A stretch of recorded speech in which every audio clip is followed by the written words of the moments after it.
welcome to our next lecture that comprises of past perfect tense. Past perfect tense is the third aspect of the past tense. दोस्तों आज हम discuss करेंगे past perfect tense. पहले हम इसके structure के ऊपर बात करेंगे कि past perfect tense बनता कैसे है, इसमें वर्ब की कौन कौन सी फॉर्म इस्तेमाल होती है और इसमें कौन सा हेल्पिंग वर्ब इस्तेमाल होता है. तो हमारे सेकंड फ्रेज में हम देखेंगे इसके इस्तेमाल के बारे में कि पास्ट परफेक्ट टेंस इस्तेमाल कहां कहां पे होता है. तो आइए सबसे पहले इसके स्ट्रक्चर पे नजर दौड़ाते हैं. पहले इसका जो मुस्बत फिक्र है, जो अफर्मेटिव सेंटेंस है, वो कैसे बनता है, पहले इसको डिस्कस करते हैं. तमाम सब्जेक्ट्स के साथ, तमाम प्रोनाउंस के साथ, it doesn't matter whether they are plural और सिंगुलर प्रोनाउंस और नाउन्स, सभी के साथ, for example I, we, you, they, boys, he, she, it, one, a boy, singular हो या प्लूरल हो, कोई भी प्रोनाउन हो, फर्स्ट पर्सन हो, सेकंड पर्सन हो, थर्ड पर्सन प्रोनाउन हो, तो उसके बाद हमने हैड लगाना है. ये हैव जो बेस वर्ब है उसकी थर्ड फॉर्म है. हैव की पास्ट पार्टिसिपल फॉर्म हम लगाएंगे. यहां पे हेल्पिंग वर्ब हैड लगाएंगे. उसके बाद वर्ब की भी पास्ट पार्टिसिपल फॉर्म लगाएंगे, यानी तीसरी फॉर्म लगाएंगे. तो लीव की ये थर्ड फॉर्म है. लीव चले जाना, रवाना हो जाना. तो तमाम सब्जेक्ट्स के साथ पहले हम यहां पे सब्जेक्ट लिखेंगे, उसके बाद हैड लिखेंगे, उसके बाद वर्ब की थर्ड फॉर्म लगाएंगे. तो ये दोस्तों बहुत ही सिंपल है अफर्मेटिव सेंटेंस. फॉर एग्जांपल इसमें एक दो सेंटेंस मैं आपको बोल देता हूं. आई हैड लेफ्ट, मैं जा चुका था. वी हैड लेफ्ट, हम जा चुके थे. ऐसे ही they, boys, he, she, it, one, a boy, a man, a girl, किसी भी सिंगुलर या प्लूरल नाउन या प्रोनाउन के साथ हम हैड लगाएंगे और साथ उसकी वर्ब की थर्ड फॉर्म लगाएंगे. तो इसका नेगेटिव सेंटेंस जो है उसका स्ट्रक्चर होगा, हैड जो हेल्पिंग वर्ब है उसके साथ हम नॉट लगा देंगे. बहुत सिंपल है, सिर्फ हेल्पिंग वर्ब हैड जो हैव की पास्ट पार्टिसिपल फॉर्म है उसके साथ हम नॉट का इजाफा कर देंगे. तो ये बन जाएगा इसका negative sentence. I had not left, मैं नहीं चला गया था. वी हैड नॉट लेफ्ट, हम नहीं चले गए थे. ऐसे ही बाकी नाउन और प्रोनाउन के साथ आप हैड नॉट और पास्ट पार्टिसिपल फॉर्म लगाएंगे. हाँ दोस्तों, हैड नॉट की जगह पे आप हैडंट भी लगा सकते हैं. हैड नॉट की कॉन्ट्रैक्टेड फॉर्म हैडंट. जैसे आई हैडंट लेफ्ट, मैं नहीं जा चुका था. वी हैडंट लेफ्ट, हम नहीं जा चुके थे. दे हैडंट लेफ्ट, वो नहीं जा चुके थे. तो बात करते हैं इसके इंट्रोगेटिव सेंटेंस की. तो इसके इंट्रोगेटिव सेंटेंस जो है उसमें दोस्तों जो ये हैड है हेल्पिंग वर्ब, इसको उठा के हम यहां सेंटेंस के शुरू में ले आएंगे. जैसे मैंने इस हैड को शुरू में ले आया हूं. हैड पहले आएगा, उसके बाद सब्जेक्ट आएगा, उसके बाद वर्ब की थर्ड फॉर्म यानी पास्ट पार्टिसिपल फॉर्म आएगी. For example had I left, क्या मैं जा चुका था. हैड वी लेफ्ट, क्या हम जा चुके थे. हैड यू लेफ्ट, क्या तुम जा चुके थे. इस तरह बाकी तमाम सब्जेक्ट के शुरू में हैड लगाकर सब्जेक्ट्स के बाद आप वर्ब की थर्ड फॉर्म यानी पास्ट पार्टिसिपल लगाएंगे. तो ये बन जाएगा इंट्रोगेटिव सेंटेंस. हाँ दोस्तों, जो डब्ल्यूएच फैमिली के क्वेश्चन वर्ड्स हैं, ऑलरेडी जो इंट्रोगेटिव सेंटेंस है हम उनसे पहले लगाते हैं. मैं अपने पिछले लेक्चर में इन डिटेल इनको डिस्कस कर चुका हूं. तो मिसाल के तौर पे मैंने यहां पे वाई का इस्तेमाल किया है. वाई हैड आई लेफ्ट, मैं क्यों जा चुका था.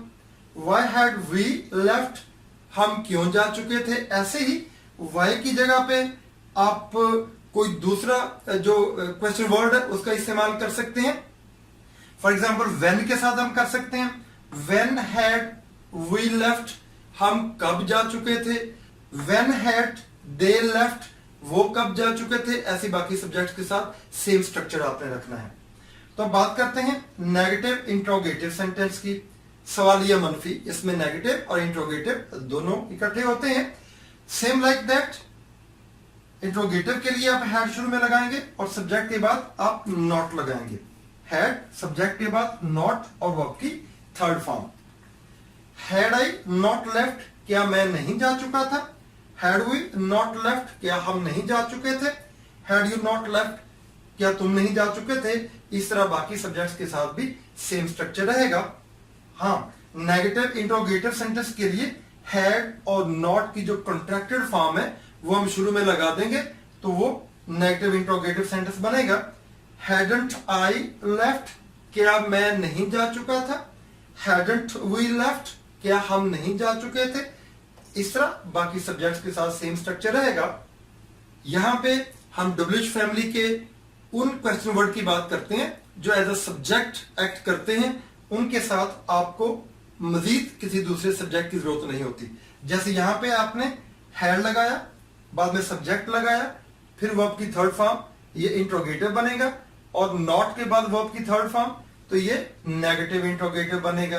तो हैड के बाद सब्जेक्ट लगाते हैं, उसके बाद हम वर्ब की थर्ड फॉर्म लगाते हैं इसके इंट्रोगेटिव बनाने के लिए, या नॉट के बाद थर्ड फॉर्म लगाते हैं इसको नेगेटिव इंट्रोगेटिव बनाने के लिए। मगर हु के लिए आपको सब्जेक्ट की जरूरत नहीं है, क्योंकि हु खुद सब्जेक्ट है, खुद एज अ सब्जेक्ट एक्ट करता है। यह मैंने दो सेंटेंस लिख दिए हैं, ये इंट्रोगेटिव सेंटेंस है, हु हैड लेफ्ट, कौन चला गया था, और इसका नेगेटिव इंट्रोगेटिव सेंटेंस है, हु हैड नॉट लेफ्ट, कौन नहीं चला गया था, या हु हैडंट लेफ्ट, कौन नहीं चला गया था। तो यह दोस्तों इसके अफर्मेटिव, नेगेटिव इंट्रोगेटिव और नेगेटिव इंट्रोगेटिव सेंटेंस के स्ट्रक्चर, एंड आई होप कि आप इसको अच्छी तरह समझ गए होंगे। कोई मुश्किल नहीं है, बहुत ही आसान है, बहुत सिंपल है। अब हम बात करते हैं इसके इस्तेमाल के ऊपर कि पास्ट परफेक्ट टेंस इस्तेमाल कहां पे होता है। फर्स्ट ऑफ ऑल इस बात को आपको अच्छी तरह समझ लेना चाहिए कि पास्ट परफेक्ट टेंस जो है वो सिंपल पास्ट से पहले ये काम हो चुका होता है, यानी माजी से पहले माजी में जो काम होता है, पास्ट से पहले पास्ट में जो काम होता है, तो पहले पास्ट में हुए काम को हम पास्ट परफेक्ट टेंस में इस्तेमाल करते हैं। Further back in the past, यानी पास्ट में मजीद अगर पीछे को काम हुआ है, in further past, in remote past में जो काम हुआ है, तो उस सेंटेंस को हम पास्ट परफेक्ट में करेंगे। पास्ट बिफोर पास्ट, यहां पे मैंने इसको क्लैरिफाई कर दिया है कि माजी से पहले माजी, पास्ट से पहले पास्ट, जो पास्ट से पहले पास्ट में जो काम हुआ है उसको हम पास्ट परफेक्ट टेंस में करेंगे। इसमें पास्ट सिंपल का इस्तेमाल होता है, और फर्दर पास्ट जो इससे पहले रिमोट पास्ट में काम हुआ हुआ होता है उसे हम पास्ट परफेक्ट में करते हैं। इनमें अमूमन जो एडवर्बियल्स हैं वो before, after, when, by the time, by 2:30, by 5 o'clock, उसमें हम इन लफ्जों का इस्तेमाल करते हैं। फॉर एग्जाम्पल यहां पे मैंने बिफोर का इस्तेमाल किया हुआ है, द ट्रेन हैड लेफ्ट, गाड़ी रवाना हो चुकी थी, गाड़ी जा चुकी थी। Before we arrived the station, हमारे स्टेशन पर पहुंचने से पहले। अब दोस्तों ये पास्ट परफेक्ट टेंस है। बिफोर का वर्ड एडवर्बियल बिफोर आ जाए तो बिफोर से पहले वाली क्लॉज को हम पास्ट परफेक्ट टेंस में करेंगे, और बाद में दूसरी जो क्लॉज है उसको हम सिंपल पास्ट में करेंगे। और आप जानते हैं कि सिंपल पास्ट में सिर्फ वर्ब की सेकंड फॉर्म यानी पास्ट फॉर्म का इस्तेमाल होता है। ऐसे ही दूसरे सेंटेंस में आप ये क्लॉजेस की जो तरतीब है उसको चेंज भी कर सकते हैं, यानी before we arrived at the station, इस क्लॉज को हम शुरू में भी लिख सकते हैं, before we arrived at the station, तो फिर उसके बाद आपको यहां पे कॉमा लगाना पड़ेगा, तो फिर दूसरी क्लॉज जो है वो पास्ट परफेक्ट टेंस में होगी। जैसे यहां पे आप देख सकते हैं before we arrived at the station, ये सिंपल पास्ट में, जैसे मैंने पहले आपको बताया है, before we arrived at the station, station पर हमारे पहुंचने से पहले, द ट्रेन हैड लेफ्ट, गाड़ी रवाना हो चुकी थी। अब बात करते हैं आफ्टर की। We arrived at the station after the train had left, हम स्टेशन पर पहुंचे जब ट्रेन जा चुकी थी, यानी ट्रेन गाड़ी के जा चुकने के बाद, गाड़ी के रवाना होने के बाद हम स्टेशन पर पहुंचे। तो दोस्तों जब आफ्टर का वर्ड आएगा तो फिर आफ्टर का मतलब के बाद, तो जो बाद वाला हिस्सा है उसको हम पास्ट परफेक्ट में करेंगे। जैसे पहले मैंने आपको बताया बिफोर का वर्ड आ जाए तो बिफोर से पहले वाला जो क्लॉज है उसको हम पास्ट परफेक्ट में करेंगे, और अगर आफ्टर का वर्ड आ जाए तो फिर बाद वाली क्लॉज को हम पास्ट परफेक्ट में करेंगे और पहले वाली क्लॉज को हम सिंपल पास्ट में करेंगे। अब बात करते हैं बाय द टाइम, इसका जिक्र करते हैं। She had finished her work by the time we arrived to see her. वो उस वक्त तक अपना काम मुकम्मल कर चुकी थी, खत्म कर चुकी थी जब हम उसको मिलने के लिए गए। यानी जब हम उसको मिलने के लिए गए तब तक, बाय द टाइम, तब तक वो अपना काम खत्म कर चुकी थी। तो जो काम पहले कंप्लीट हुआ है उसको हम पास्ट परफेक्ट में करेंगे और जो काम बाद में कंप्लीट हुआ है उसको हम सिंपल पास्ट टेंस में करेंगे। चूंकि हम उससे मिलने के लिए बाद में गए, वो अपना काम पहले मुकम्मल यानी खत्म कर चुकी थी, तो जो काम वो पहले कर चुकी थी या जो काम पहले हो चुका था उसको हम करेंगे पास्ट परफेक्ट में। जो काम बाद में कंप्लीट हुआ है उसे हम करेंगे सिंपल पास्ट में। ऐसे ही हम व्हेन के साथ भी ये सेम सेंटेंस को रिवाइज कर सकते हैं। She had finished her work when we arrived to see her. जब हम उसको मिलने के लिए उसके घर गए या उसके पास गए तो वो अपना काम खत्म कर चुकी थी। जब हम उसको मिलने के लिए गए, ये सिंपल पास्ट में होगा, क्योंकि ये काम बाद में हुआ, इसका एक्शन लेटर पास्ट में है और वो अपना काम खत्म कर चुकी थी, ये इसका एक्शन पहले पास्ट में है। तो जो रिमोट पास्ट में है, जो फर्दर पास्ट में है, जो पहले काम हो चुका है, उसको हम पास्ट परफेक्ट में करेंगे। इट्स वेरी सिंपल, कोई ज्यादा मुश्किल नहीं है। यहां पे आप गौर कीजिएगा, यहां पे मैंने जो वर्ब्स लिखे हुए हैं इनको इस्तेमाल करते हुए हम अमूमन पास्ट परफेक्ट टेंस का इस्तेमाल करते हैं और ये सारे के सारे वर्ब्स सेकंड फॉर्म यानी पास्ट फॉर्म में है। जैसे रियलाइज की पास्ट फॉर्म रियलाइज्ड, फॉरगेट की पास्ट फॉर्म फॉरगॉट, नो की पास्ट फॉर्म न्यू, रिमेंबर की पास्ट फॉर्म रिमेंबर्ड। यहां मिसाल के तौर पे इनका मैंने एक सेंटेंस लिख दिया है, when I revise the essay, जब मैंने मजमून को रिवाइज किया, जब मैंने मजमून को दोबारा पढ़ा। आई रियलाइज्ड, मैंने महसूस किया यानी मुझे एहसास हुआ।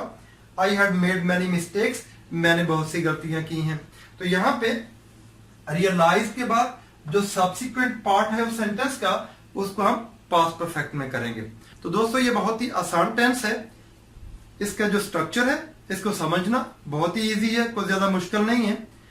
और इसका जो इस्तेमाल है इसके ऊपर थोड़ी सी गौर करने वाली बात है कि पास्ट परफेक्ट टेंस कहां कहां पे इस्तेमाल होता है।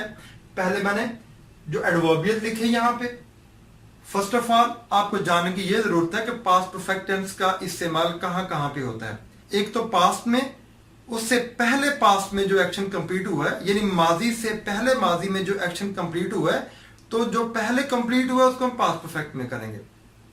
एक तो आपको यह बात जानने की जरूरत है, मैंने यहां पे चंद एक एडवर्बियल लिख दिए हैं जो अमूमन पास्ट परफेक्ट टेंस और पास्ट सिंपल टेंस के कॉम्बिनेशन से बनते हैं। Before, after, when, by the time या बाय 2:30 PM, कोई भी आप वक्त लगा सकते हैं। इसका मानी है बाय द टाइम उस वक्त तक, बाय 2:30 PM 2:30 तक, बाय 3 o'clock 3 बजे तक। तो इनका इस्तेमाल करते हुए हम पास्ट परफेक्ट टेंस का इस्तेमाल करते हैं। हर वक्त ये बात याद रखिए कि इसमें पास्ट सिंपल और पास्ट परफेक्ट दोनों के कॉम्बिनेशन से सेंटेंस बनते हैं। और इसी तरह दोस्तों मेरे नेक्स्ट लेक्चर अपलोड होने तक कनेक्टेड रहिएगा और मेरे चैनल को सब्सक्राइब करना नहीं भूलिएगा, क्योंकि जब भी आप इसको सब्सक्राइब करेंगे तो मेरी हर अपलोड होने वाली न्यू वीडियो जो है वो आपके फ्रंट पेज के ऊपर आ जाया करेगी।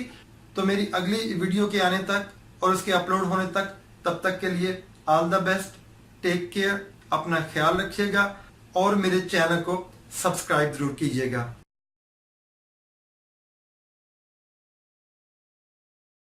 फ्रेंड्स, मैं उम्मीद करती हूँ कि आप हमारे चैनल को शेयर भी करेंगे, लाइक भी करेंगे और सब्सक्राइब तो ज़रूर करेंगे। इससे हमारे वीडियो लेक्चर्स आप तक पहुँचते रहेंगे। Thank you.